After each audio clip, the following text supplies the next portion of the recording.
All right. Sweet. We're here. Yeah. I'm Hello. here. You're here. Soundmind is here. Test is here. Test is bringing 3 Slepners, 2 Cerberuses, 3 Garmers, and a Scimitar. Once again, going a little undermanned. Just for the audience's record information, they are rapid light missile Cerberuses, and they are artillery Slepners. So Test Alliance has chosen to bring a fly killer setup. We will see how well it performs, since they also are missing rapiers, hyenas, all that kind of fun stuff. But it is very interesting. We have not seen this yet. Test has a massive amount of alpha and range and kiting powers. How well do you think that's going to go up against Soundmind's team, Baza? Well, Soundmine have brought a fairly heavy top end with a Navy Armageddon, 2 command ships with the Astarte of the Absolution, and a Neros and a Navy Orgor. And then their support wing, they brought 3 Heretics and 2 Vengeances, which Test will presumably hoping will eat shit immediately with those that fly killer setup with the Cerberuses and the Slepners. So in about 10 seconds time, we'll see which of these Heretics and Vengeances is the chosen one to die almost instantly. Assuming they don't need the application from the hyena or rapier or whatever that's missing to kill it. Let's find out. Match gets underway. Not really sure how well it's going to work without the hyena and rapier. Hopefully, if sound gets going fast enough, they will not be able to headshot. But we do see a couple of the sound mine ships not moving particularly fast. The heretic is already losing its shields. The other heretic's losing its shields. A little bit of split DPS on that end. And Tess is kiting away, but their Garmers are actually ramming straight in, which, we'll see how long they last. Yeah, I think that's a fair usage of the Garmers, though. Obviously, with their bonus scram range, they can probably get on, obviously very fast as well. They can probably get on top of pretty much anything, scram it down, and that enables the fly killers to function in effect without as much reliance on a web or paint. So I think that's a smart choice for this fly killer comp as a sort of substitute here. This Heretic of Felix is in fact eating shit. Even without being scrammed or webbed or painted or anything, he is in low armor. He's getting reps from the Aneros, but I mean, is he going to hold? I think he might. I don't know if they're taking any damage from the Slepners. I don't think they're applying very well because he's moving so fast. And like I said, no webs, no paints. It's rough. The hyenas were banned, which does really hurt this comp quite a bit. But we'll see what they're able to do. Tess is doing a very good job of not getting tackled right here, which that's the key of this. Party Boy is dropping really fast here, though. That's the sacrifice has potentially been made by him. Yeah, these Garmers seem to be just sort of trying to drive by scram. They're on the Augur or Navy and on the Vengeance as well. They're just going in, scramming in for one cycle and burning out again. Obviously, super, super fast. They can just go in, punch the scram from 15k away and then drift out again. So yeah, this Augur or Navy's Aliaris is trying to get away, but sort of mixed degrees of success here. I think he's broken free somewhat. He's managed to get away from the Garmers. The Garmers don't really want to go in too close anymore with these heretics over there as well. Yeah, Tessa's actually doing a really fantastic job, especially these Garmer pilots are doing a great job of just keeping a sound mind from ever getting on top of them. They're taking advantage of that bonus scram range very, very well, and we're seeing them do these little drive-by scrams, keeping stuff off them. But I need to see Tess put some damage out. Like, they're not really applying to anything, and I understand no webs, no paints kind of sucks, but maybe take some pot shots at that in Euros. Cerberus of Gene Starwind has been caught now by this Vengeance, and that's not really where he wants to be honest. Yeah, he was out a little bit ahead and taking a lot of damage now. It was quite a tempered start from both teams, and both these teams somewhat lacking in control, just sort of pure DPS comps. But I mean, this could be what really kicks it all off. This Cerberus has been tackled down, and now the Garmers are in on the Vengeance. So yeah, everything's going to start tackling each other. The Vengeance may be the new primary here. They're spreading quite a lot of damage. Heretic and 2 Vengeances both getting chunked here, so Test are managing to sort of make a dent here. Yeah, the Heretic of Ollie actually just popped his ADC. I was kind of zoomed in, so he's very vulnerable at this point, and Phoenix is taking damage too. I believe that this, the Party Boy's Garmer might go down, but I think Ollie is actually going to drop first here. Yeah, he's gone. Now, unfortunately, he was not the one tackling the Cerberus, so the Cerberus is still quite hard tackled. That is Phoenix who has the Cerb held down, and Party Boy is living to a win fine still. again. Yeah, he's so fast. He just doesn't. Nothing can keep him down for an extended period. He's just going in, he's tackling something, and he's going away again. He goes back in on Frosty, and he collects some reps, and then says, "I'm going back in, boys. Wish me luck." Gene Starwinds does go down now, tackled in that Cerberus, caught out of position. Not a good place for him to be. Yeah, it's unfortunately. I mean, the fate was sealed after a certain point there, but I don't know if that's really. I don't know if they can get this tackle down. There's a huge thing. Oh, Party Boy's dropping down into low armor already. That's not good.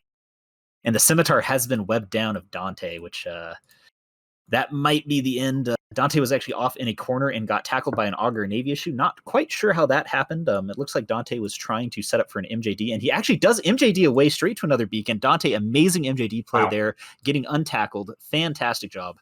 Incredible. Actually incredible. Good job. Holy moly.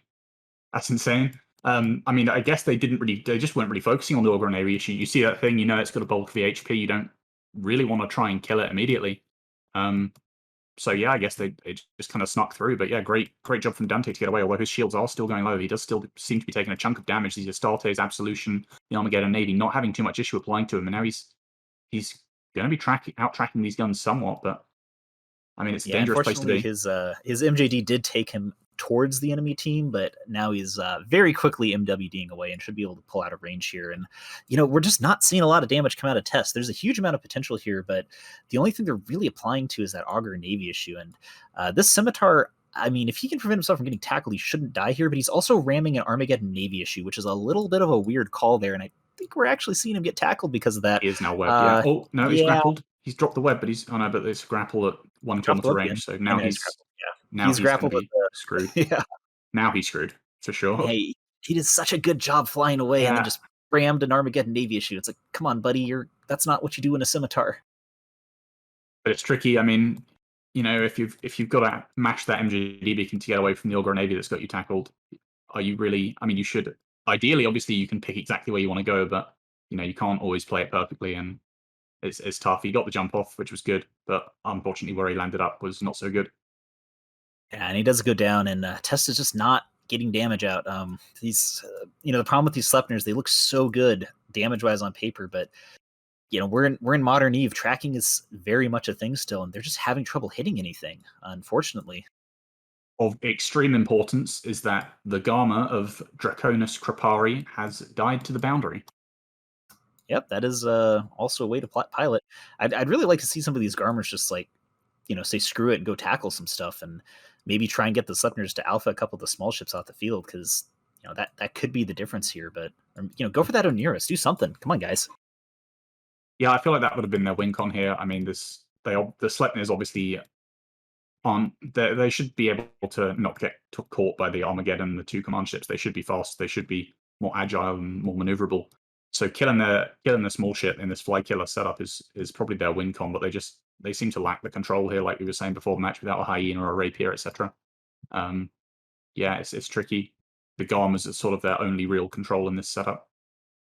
Well, yeah, and with the most of the Garmers down, there's no more screening, and so Zale actually gets hard tackled here by the last remaining Vengeance of Sound Mind, and I don't think they're going to be able to clear the Vengeance off in time. And unlike usual, when you tackle something with a Sleipnir, the Sleipnir can just turn his autocannons on you, but this time it's, what are you going to do? Artillery at close range? Yeah, okay. Good luck. Yeah, and when this Sleipnir goes down, obviously there's no real hope of killing anything else yet. So of Sound Mind are going to probably, almost certainly, claim 3rd place this week. Commiserations to Test, of course, they fought valiantly. An epic turnaround in that first match. Only 8 men, of course, against the 10 man of, was it Turbo Feed or Glory, I think, and then Brett managed to scrape together an extra guy coming as 9 man, not giving up. Respect for that. But yeah, unfortunately where it ends. I hate to say it, but I think if they had run that same 8-man setup back, they probably would have won this one just from the Lashak DPS and Balgorn. And I do want to say a huge shout out to the Sound Mind team coordination and piloting. So Phoenix's Vengeance went in and tackled the Sleipnir and then held him until the Navy Armageddon of Dark was able to get on top of him. And then the Vengeance pieced out and started making sure to mitigate again. So we're seeing some pretty good coordination on the Sound Mind team. They're definitely communicating very well. It's like, okay, I'm tackling him until you get tackled, and then I'm going away again just to keep their small ships alive. So they're definitely taking this as a really good opportunity for some serious pilot practicing, even though the match is effectively over at this point. Yeah, it's good to see. It particularly grinds my gears when you have 3 people tackling the same target. Use your time effectively. Every second is important. If your battleship's parked up and he's tackled something, you're free. You can go do whatever you want. As long as you're not counter tackled, you can go get on the next thing and serve him up on a platter, which this Vengeance of Phoenix is now doing. So good job to him. He's picked out the Cerberus of Dinar and he's just parked up on top of them. Hey guys, come over here. I got another one for you. Come and kill him. And I'm sure the Navy Armageddon and 2 command ships will happily oblige. Yeah, Navy Geddon. Okay, so this is a ship we don't see a lot. Do you think the Navy Geddon was like effective here, or do you think they might have brought it just for memes? I'm not sure, to be honest. Like we said, we don't really see the Navy Geddon too often. The one main benefit it does have is the activation cost on its guns, and obviously having 7 guns. It's a pretty good DPS boat, but I'm not sure about the benefits over just having like an Abaddon and spending the 2 points elsewhere. Yeah, I don't know. To be honest, I don't think we've seen enough of them to judge. They don't get Yeah. any projection or application bonuses, so unlimited mid slots only 4 as well. So if you've got, say, prop mod, cat booster, maybe you can get 1 tracking computer and a web or something. But not the best Navy battleship. I'll say that. I think probably not the best. Probably Scorpion Yeah, Navy probably takes that mantle. that's pretty fair there. It was definitely an interesting choice. Like I said, I think that there was some potential on test team, which we'll definitely talk about in a couple seconds here. But at the end of the day, of Soundmind does end up taking this 80 points to 4, so that secures Soundmind as our 3rd place team, Test as our 4th place team, and soon, up and coming, we're going to find out who is 1st and 2nd.